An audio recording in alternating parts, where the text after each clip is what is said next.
screaming now. Oh, yay. All right. You're screaming. Okay. Hello, everyone. Welcome back to another yummy episode of Bold Brave Women. Me and M, Mavu Coach and M Sure Dao, are attempting to have these challenging conversation with each other where most people when they enter these things they end up fighting and screaming and be even beating each other up, and we're trying not to do that. We had a great success on our first foray into this, where we talked about what did we talk about? We talked about vaccine and Regeneron and ivermectin, and I mean, we didn't really talk about those things, but the thing around that and how we tiptoe ourselves into this conversation. So, and we felt really successful last time because we didn't hate each other. We're not angry. We didn't block each other from our social media. So we are coming back, and I remember before we left, you said, and about this Hitler thing, I have something to say about that too. And I'm like, oh, I have something to say about that myself. I have been bracing myself. I'm like, I've been thinking, what is it time yet? Is it time yet? And then it's finally time today to do it. So welcome back, Miss M. How are you? Thank you. Thank you. I am happy to be here and nervous and had some tech issues getting on this week. So it's kind of been one of those weeks though. So there's been a bunch of interesting tech things going on in my world. I don't know about yours, but anyway, let's breathe and shake it off. And I credit it any complication that we had is because we're about to talk about something super scary, and then our energy just kind of messed things up. But I've been thinking about our previous conversation, and I realized for me anyway was that even though you have your perspective and I'm I'm on this side perspective, but I think there's a lot of gray area in the middle. There's the middle voice that I am learning to foster, to speak up, to champion the middle voice, because we're not extremists. I know I'm not an extremist. I can see, let's just take vaccination for a second. I can see vaccination. I appreciate it. I embrace it, but I also have questions like, hey, we talk about vaccination, but how come we're not talking about eating healthy and really pumping our body up with the correct supplements? Like our I don't know how to say this without being divisive, but it's like there's that.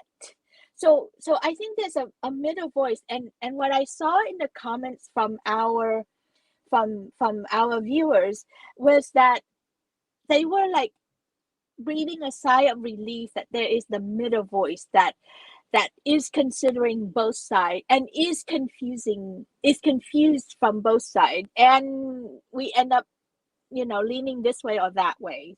Maybe we should start using words like leaning. I lean on the side of vaccine and you lean on the side of not vaccinated, yeah, right? and I think the leaning is a great place because there are many confusing issues at hand. And so if we can speak about that middle ground, what all of us can do no matter what to boost our immune systems and make ourselves healthier, eating good healthy foods and staying away from fast food and adding the supplements, making sure we're getting the vitamin D and the zinc and the vitamin C and those things. I think those are places that we can all agree.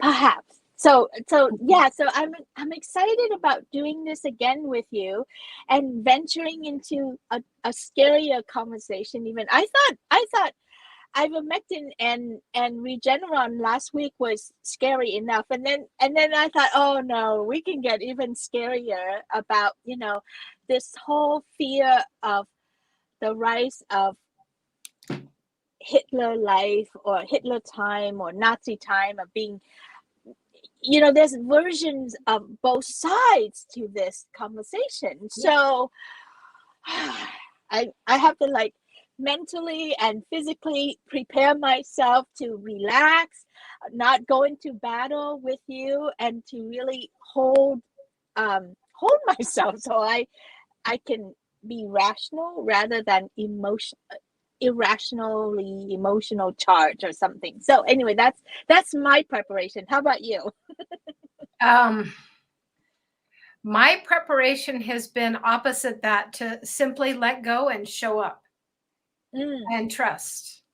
And beautiful. I love your example of staying in that questioning place, and coming from a place of curiosity and maybe not knowing the answers, because the truth is I don't think that I actually know anything. I have And the truth opinions. is, on the surface, I pretend like I believe that I don't know everything, but deep inside, I think I know everything. Right? Both are true. So I think it's important that we Yes. come clean on this. It's like the truth is, I still am very attached to my view and how I see it and what makes sense to me. And that's the problem in having these conversations. So let's go in. And I could say with that, I'm attached to my opinions too, and I recognize it as an opinion and something that may be right for me, but may not be right for anybody else. Yeah. Okay. Tell me about your version of how things are like being, or what did you want to say about Hitler and Nazi from your perspective? I feel like for many years in this country that our rights have been taken away. Ah, And our rights have so been taken feel away. I feel like it stems from that pattern of taking more and more away. And that to me is proven if we look at what's happened politically, and in terms of our rights for many years. And my family, my great grandfather had wisdom and left Germany in 1937 before Hitler was in full swing. Um, he saw the writing on the wall, and as a Jewish family, saved the family. And I wouldn't be here if it weren't for this man's choice. And maybe it was radical in 1937 to say, I got to go. I'm taking my family to America, and I'm leaving my business, and I'm leaving everything behind, and I'm taking what I can carry in a small suitcase and going.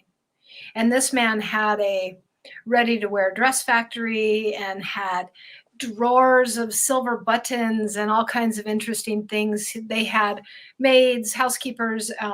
He had a Mercedes back in the day, and so he had position and a place in the community. And he up and left all of that, and they came to America and started a chicken farm. So um, I'm So what I'm hearing in this is that it's triggering family history, it's triggering family trauma, it's triggering like very cells memory. absolutely. Right. Yeah. Absolutely. And so the rights that have been taken away, I'm looking in the comments and I see somebody's asking what rights have been taken away. Oh, you can see the comments too. Okay, I great. can.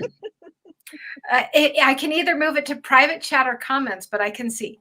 And so um, it, I don't know specific rights or things that have been taken per se, but if we look at how more and more rights have been given to corporations and taken from us.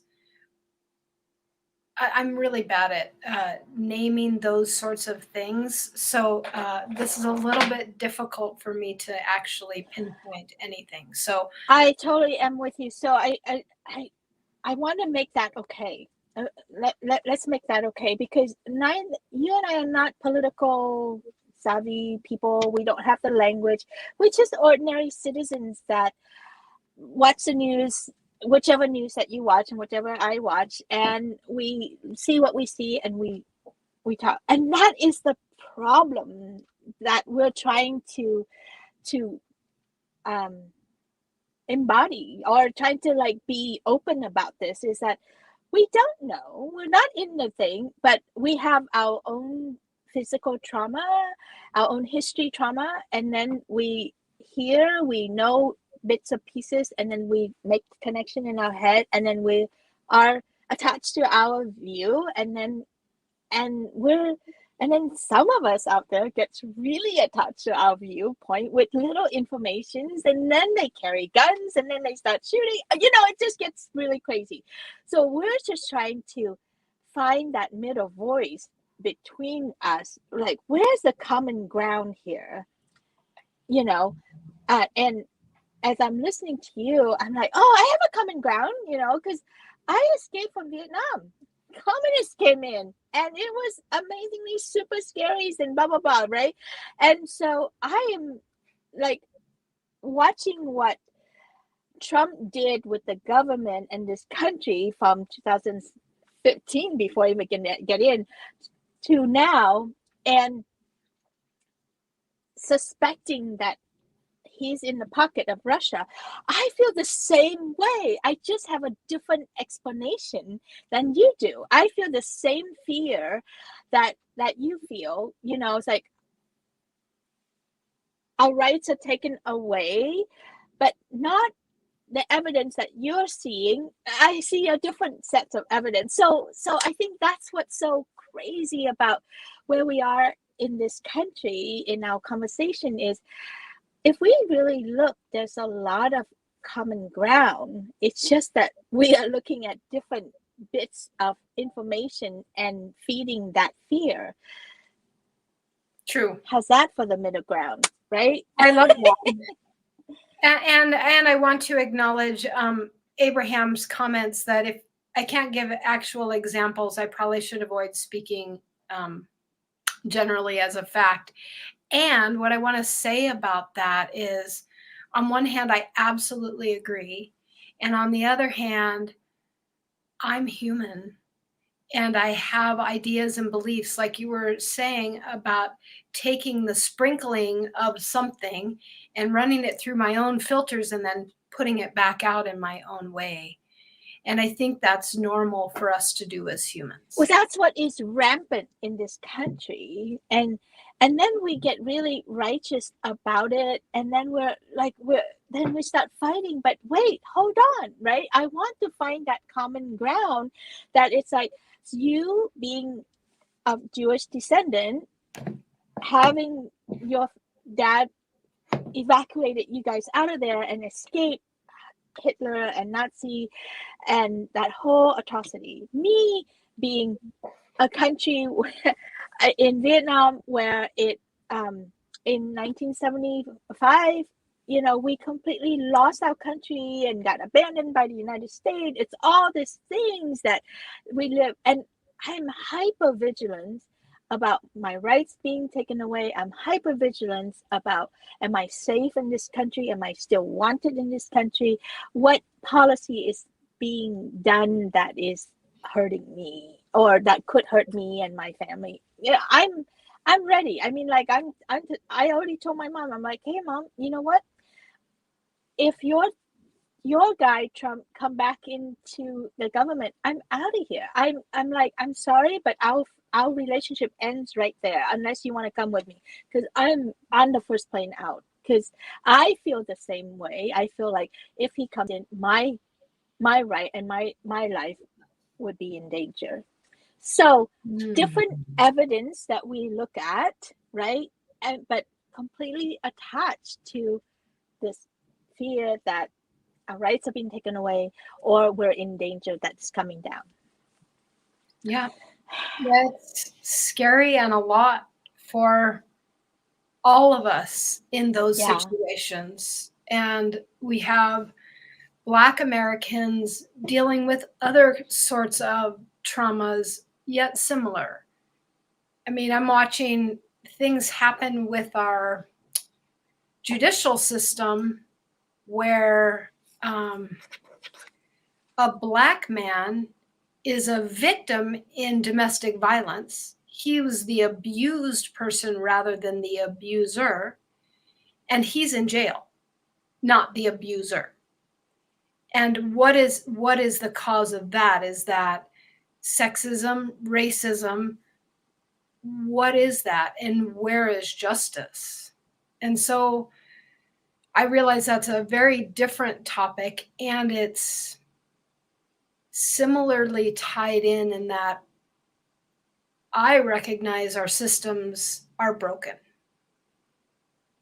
And that's another example of systems being broken, and how do we come together as individuals and as small communities or larger communities to have the life, the tools and the space to live the life that we came here to live.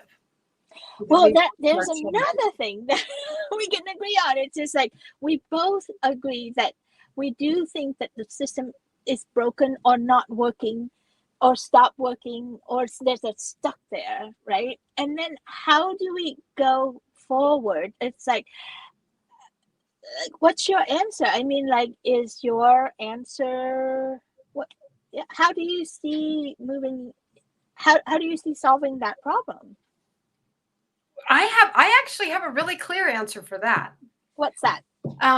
My answer is that we come together as communities, and we live in a way that makes the systems obsolete. So we create our own new systems. We can trade and barter. We can create our own medical wellness plan as a group, as a community. We can have doctors that are going to take cash for dollars instead of insane inflated insurance prices, and things like that. So alternative currencies have been in the field of my discussion for many, many years. And conscious community. We need to be growing our own food so that we're not getting food from 13,000 miles away, or 1,300 rather, excuse me, not 13,000, 1,300 miles away. Again, total agreement, right? It's like, how can we have so much in agreement and yet so different? Like we're avoiding the differences, right? Right now, and I love our commonality. It's like I do too. I want to grow. I'm not that good at growing my own food, but I love it when I can help in growing my own food. I love eating healthy vegetable and nothing. I love being in community and communing with each other. And like one of my current fascination is the Amish community. Oh my God, they're so peaceful there. But it's not without pain. It's not without dark shadows, right? So there's dark shadows everywhere. Absolutely. I want to stay a bit more true to the topic at hand and see if we can touch it even more, right? Yeah. So either I ask you something or you ask me something about it. I'm getting hot. So what do you think is making you hot and feeling uncomfortable around what our differences might be?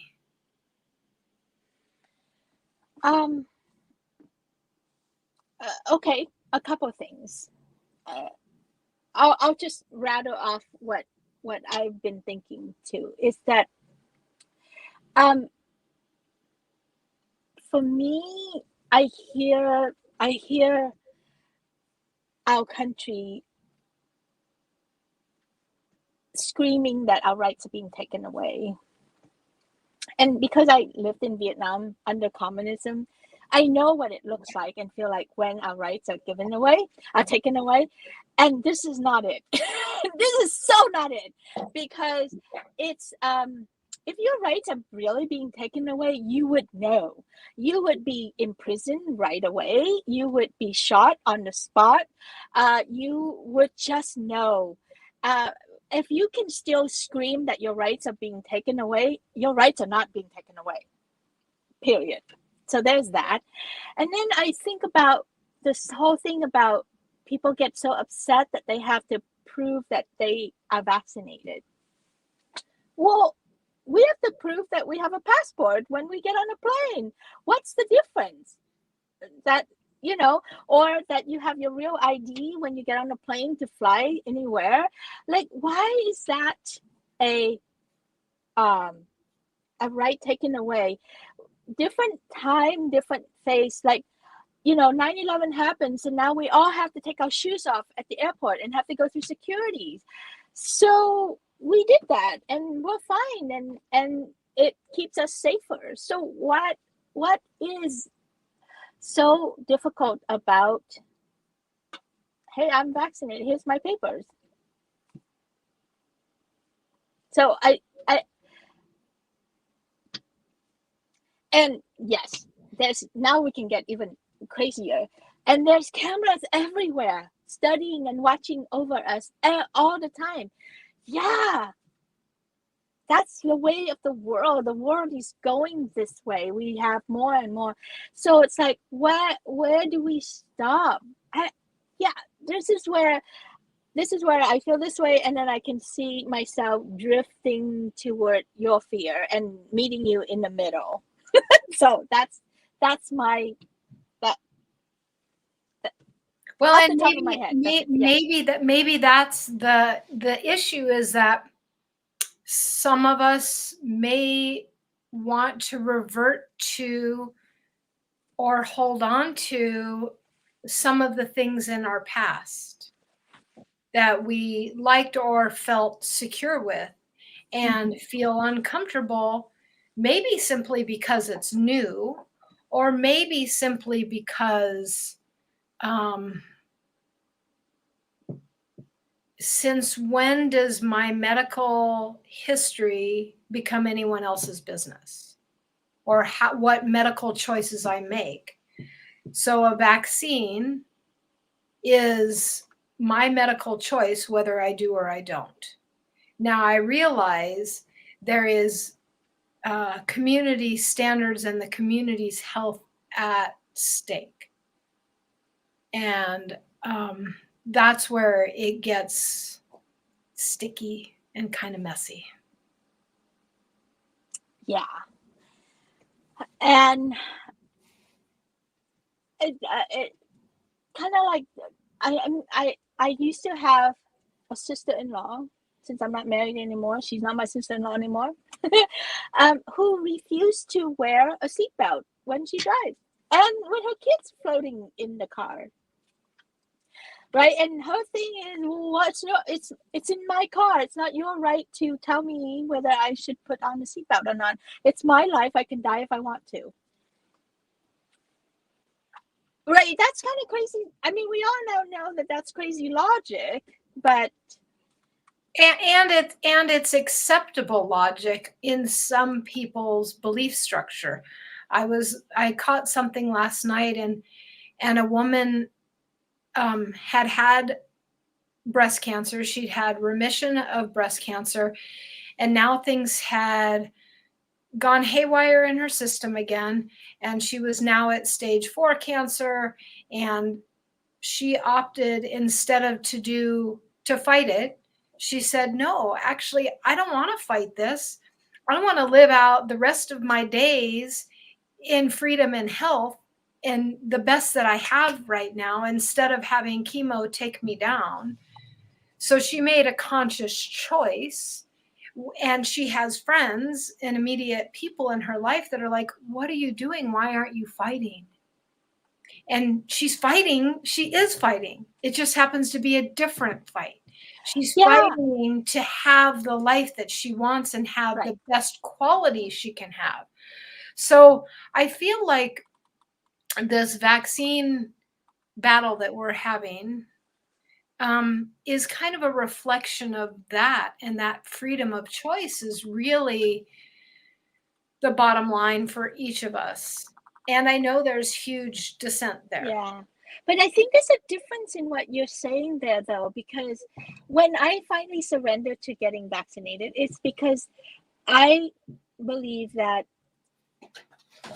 we can't, as a human race, can't wipe this out unless we all go in the same direction. And so as you continue to, as people continue to not get vaccinated, the virus continue to mutate and keep coming up with new ways to kill us.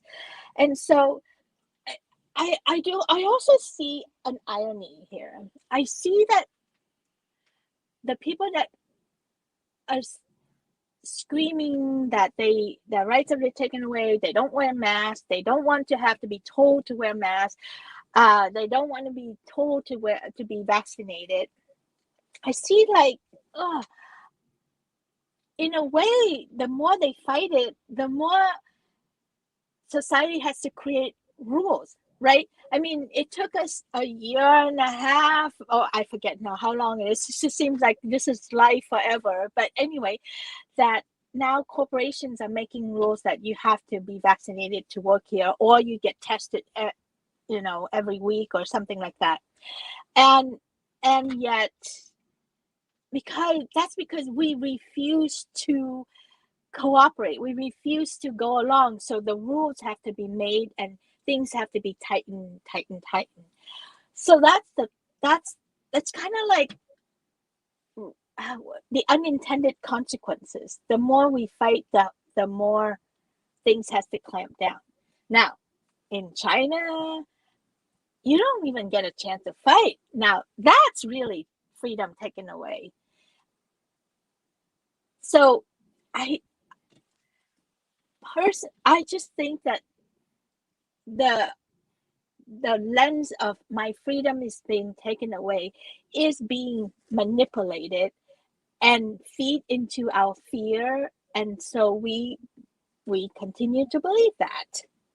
You continue to believe that, and anyway, that's why it gets kind of crazy. And then for me to say you're crazy and I'm not crazy, it's crazy. So let's just get that down, right? So there's that. And then there's also the question that Christine asked is like, is there a Nazi resurgence? And what do we see is our interpretation of what is a Nazi resurgence. What is your evidence that Nazi resurgence? I don't know that I would call it Nazi resurgence. I would say control, power and control in an unhealthy way. And I wouldn't say Nazi resurgence because it feels different. But there's definitely a power and control thing going that's creating a separation in our society about the people who are vaccinated and the people who are not, and people's rights being taken away if they are not vaccinated and following the rules that some people believe are the best for our humanity. And is it the best? Maybe it is and maybe it's not. Is this vaccine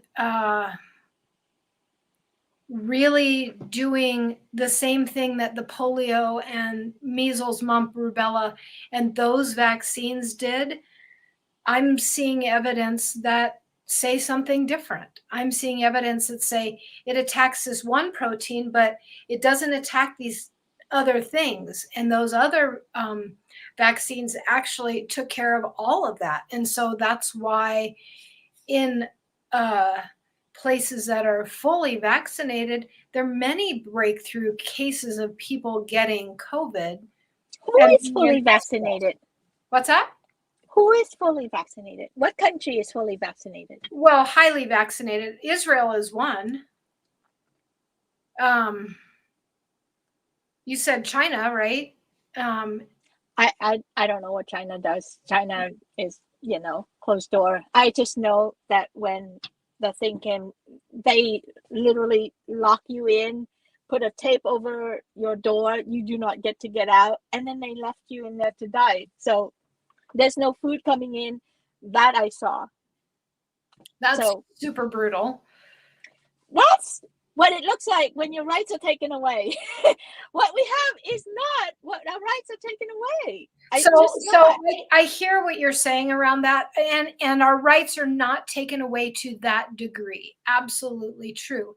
And if they're being whittled away, it's kind of like putting the lobster in the pot to boil. When do you know that you're in the pot? So, and you're getting cooked. Like, doesn't feel hot to begin with, and pretty soon you're dead because you don't notice the slowly rising heat. So it feels like that's what's happening with our rights to me. We're in the pot where our rights are slowly being taken away. And so, no, we're not communist China. No, we're not Vietnam, communist Vietnam back in the 70s. You know, we are a very different country than that. And yes, today we still have rights because we're having this conversation. And I'm super grateful for that. So I want to just say thank you, and have deep gratitude for this ability to have this here and now. Yeah, yeah, and I what we honor more than being right or wrong or which side or do you make sense or I make sense is more the conversation, the invitation to listen to each other and to get to speak your side and not be beaten up on, um not be berated by, so I think I don't know how to solve this problem either, but I know that when we can talk and see eye to eye, we can still support each other, we can still love each other, and we can still help each other. But when I am not seeing you eye to eye, I just want to cut you right out. I don't give a shit about what happened to you. I can, you know, so that's what's important. So let's give it another attempt of like, what evidence do you see or do I see as define that the rise of Nazi resurgence? Yeah, I would actually like you to answer that since I sort of touched on it a little bit. Okay. Um, I saw that from Trump era. So from the Proud Boys, the Capitol in, resurgence, the it's crazy, but it's like wrapped up in, you know, I am afraid of the American flag now. When I see people's houses with the big of American flag flying, I am scared now because that says to me, I'm white. I don't want you around. I want to take my country back and get the fuck out. That's what that's mean to me now. It's not the same flag that I fought so hard to come to this country, that I gave my life and put myself on a little fishing boat to get over here. It's like it's scary. It's not inclusive. It's it doesn't want people like me and doctor. So so I see how our government, not our government, but the GOP, the Republican side, are going into different city where there's like Georgia and places like that where there's a lot of minorities voting. They know that it's not their voting block, so they take away the government and they put their own people in there to run, so that we have talk right now that, hey, in this county, you can vote, but the Republican government that runs the voting um, can say that we don't agree with your vote, so therefore we're going to elect this person. That's crazy. That's what is being taken down by our laws and all that stuff right now that the Republicans are putting in everywhere. So I'm just kind of like, that's, to me, is the Nazi resurgence. That is the control of our mind that's happening. So Yeah, I mean, that's definitely, there's something there. I don't know if I exactly agree, and I don't need to. Um, I do feel that there's some instability there. I don't know how else to put it, um, because I don't have specific facts. Well, And, but we do and have facts. That's the thing. It's just like, like the whole Arizona voting recount craziness that the cyber ninja did. They found nothing. They found nothing. But Trump will get back the next day and tell the world that, see, I won. They found a lot of things. They found nothing. They found nothing. If they found something, you and I would see it, can read about it. They found nothing. And that's what's is crazy right now is this Trumpian machine can just get up there and lie and people will believe it and there's no proof whatsoever. There is no proof that there has been election fraud. And yet, look at the chaos that they have created in this country and the doubt that puts in our mind. Mail-in ballot was fine. There is no, dead people voting, but they keep saying it, so we believe it. well, now that is a huge problem where repeated things Lies. are Yeah. believed. Yep. Whether they're truth or lies, whatever it is, we believe what we hear over and over again. Yep. And we're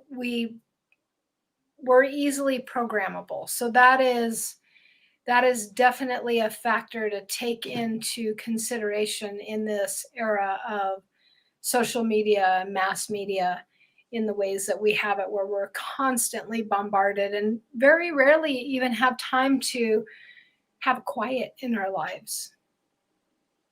So I want to bring us to a close because I got an appointment coming up. And thank you for coming and attempting to talk about this with me. I think we did a great job again of just tentative. I know it's not resolved. I know we haven't fully grabbed our fingers into this, but that's, I think, is what it takes to have these conversations, is to gently, gingerly talk about these things and raise curiosity, hopefully for both sides. Like, I personally am very curious about what it was that you watched the last time you came on. You talked about, you just came off and watching this video about what the vaccine is doing to our body. I'd love to know what you're seeing so that it's part of the middle voice, right? The middle voice, listen to both sides and kind of going, oh, I got to lean some way. So yes, we're the middle voice trying to find our ways. And I hope to raise some curiosity on your part to find out whatever that you want to find out so that we can find the middle voice. Absolutely. I'm trying to think what question I have that I'd like to know about from the other side. Christine, hi Christine, just wanted to say hi to you too. It's so good to see you here. Christine McHugh is she's forever my host who took me to Burning Man the first time back in 2015. So she sits in a very special place in my psyche. Anyway, she said, I so appreciate the point that generational trauma is often shared trigger for our fears.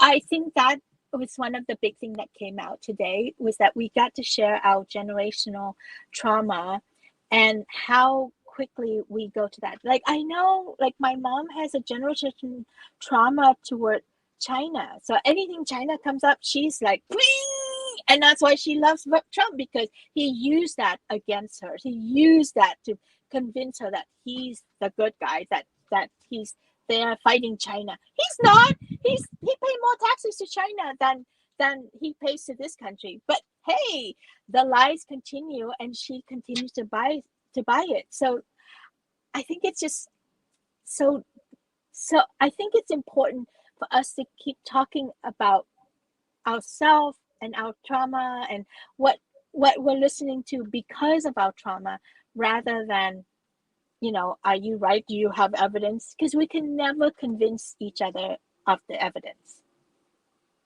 Probably not, because in this day and age, we can find information to prove any point that we want. Yeah. So we have to find commonalities some other ways. Yeah. So on that note, thank you so much for persistently and showing up here. You are very bold and brave. You get the bold and brave badge today. I gotta have one of those things made. Maybe just a button, you know. Oh, t-shirts, right. So to really engage in this and finding ways to see each other. Thank you, Mavu. I love that you're holding the space and really working toward acceptance and Thank you. staying in that place. It's really beautiful to witness and be a part of and to share. What shall we talk about next week? Well, I think we had talked about last time the pain that this whole Oh, virus has yes. caused us as Right. individuals and a society. And I think that would be an important place to go. Okay, noted. Pain of, will help me craft the thing, but next week we'll talk about what's it like to hold this pain, to hold this collective pain, to feel whatever we feel, to have whatever trauma that we've had, to have to work through these things and to be in this space. I think that's a lot of commonality in there too. I think so too. And I just have one question. Is Christine, do you live in New Mexico? Because I think we might have met. Christine McHugh, she's a rock star. So we'll have to take that offline and take good care. Thank you so See much. you next week. Beautiful. Bye, everyone. Thank you. Ah, she does. It might be her. It is her. I can tell you where I met, but not. I will do that offline. All righty. Bye, everyone. See you.